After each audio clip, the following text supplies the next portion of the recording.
Aos 14 anos de idade, eu já tinha inglês fluente e pronúncia sempre foi uma obsessão minha.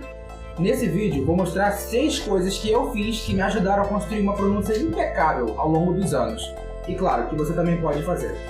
Para quem não me conhece, eu me chamo Bernardo, sou professor de inglês. Vamos começar. A primeira técnica que eu usava o tempo todo era o shadowing. Eu basicamente pegava vídeos de canadenses ou americanos que tinham o sotaque que eu queria aprender e repetia a pronúncia deles, igualzinho, a mesma pronúncia, a mesma entonação, o mesmo ritmo. Eu até exagerava um pouco o movimento da boca para conseguir falar com bastante clareza. Eu nunca copiei uma pessoa só específica. Ao longo dos anos, eu devo ter copiado dezenas ou até centenas de pessoas, desde que elas tivessem o sotaque que eu queria aprender. Isso é importante. Se você quer aprender o sotaque britânico, não dá para fazer isso com quem tem sotaque americano. Você vai ter que procurar alguém que fale inglês britânico. Como eu queria me aproximar da pronúncia americana, eu só usava americanos e canadenses, que têm uma pronúncia bem parecida também. Então, o que eu fazia, para ser mais específico, era eu assistia o vídeo, por exemplo, de 2 americanos conversando, ou de um americano falando alguma coisa no vídeo. Eu pausava o vídeo ou o áudio e repetia a frase igualzinho aquele americano falou.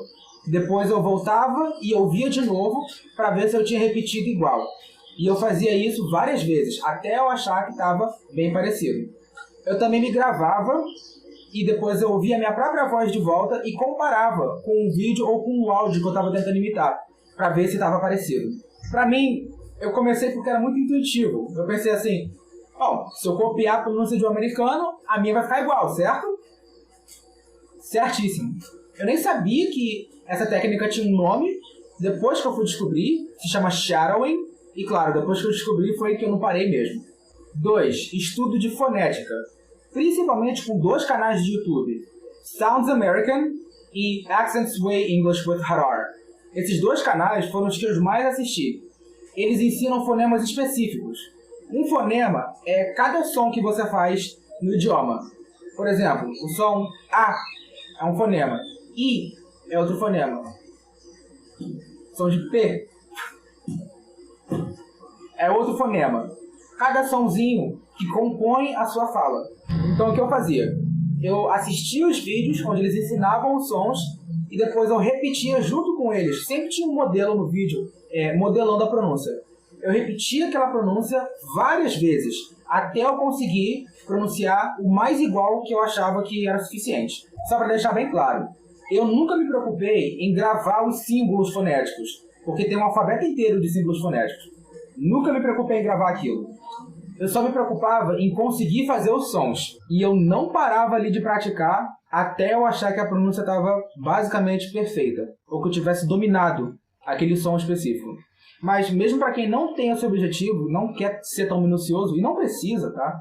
Eu acredito que qualquer pessoa pode se beneficiar de estudo de fonética. Vai te ajudar a ter uma pronúncia mais clara, mais limpa. Terceira técnica que eu usei, minimal pairs. Isso significa pegar palavras que têm um som parecido, mas que não são parecidos. São apenas próximos. Por exemplo, bat, bet. Leap, lip.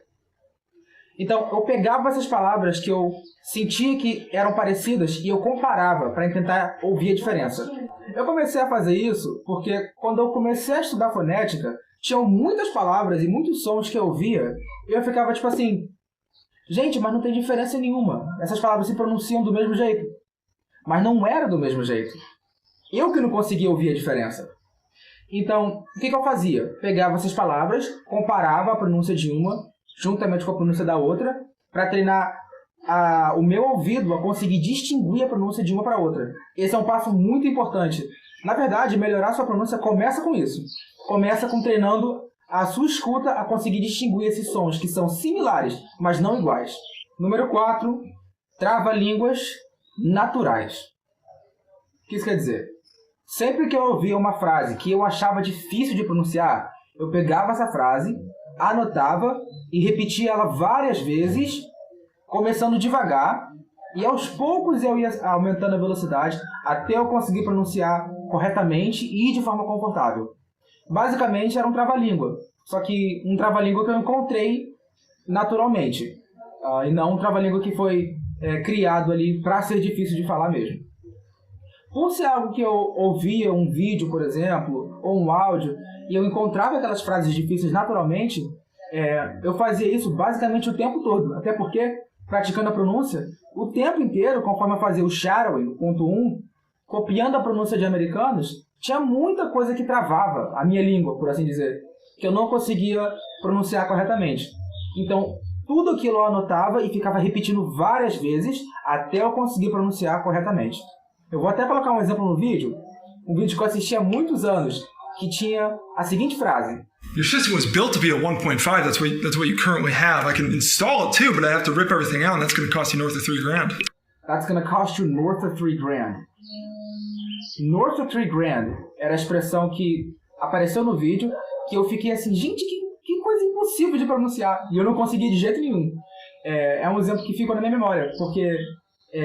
não sei se era porque era o som do TH, com o som do o R também, que é um som complicado, pelo menos para quem não é paulista, de conseguir fazer no inglês, que eu acho que fica na minha memória.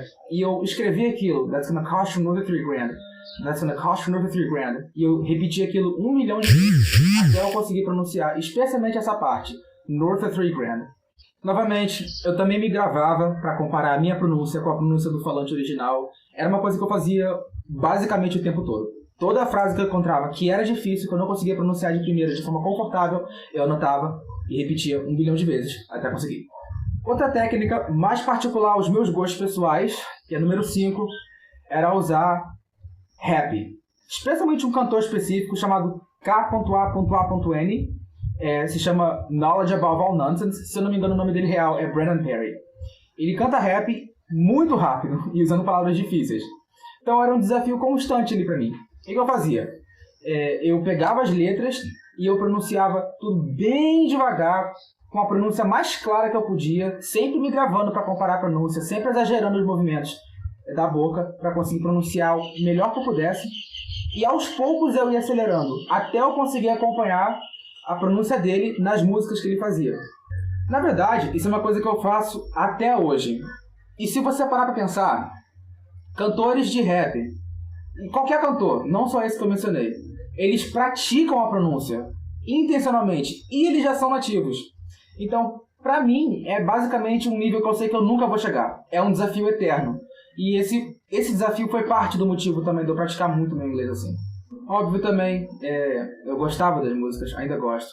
Então, era uma ótima oportunidade de colocar uma coisa que eu já gostava de fazer no meu estudo. E isso é um princípio que vale de forma geral. Se você for estudar inglês, use o que você já gosta de fazer. Último ponto, número 6. Falar sem medo. Mesmo não tendo certeza se a minha pronúncia estava correta ou se eu ia falar da forma certa, eu falava. Seja na escola, no curso, por exemplo, de inglês, com os professores, com os colegas. Eu nunca tive medo de falar. Claro que eu me esforçava para pronunciar corretamente, mas talvez veio de forma muito natural para mim. Eu não me importava se eu estivesse pronunciando errado aqui e ali. Então, acho que também é uma coisa que vale a pena pensar, porque mesmo que você não tenha certeza da sua pronúncia, não deixe isso te impedir de falar.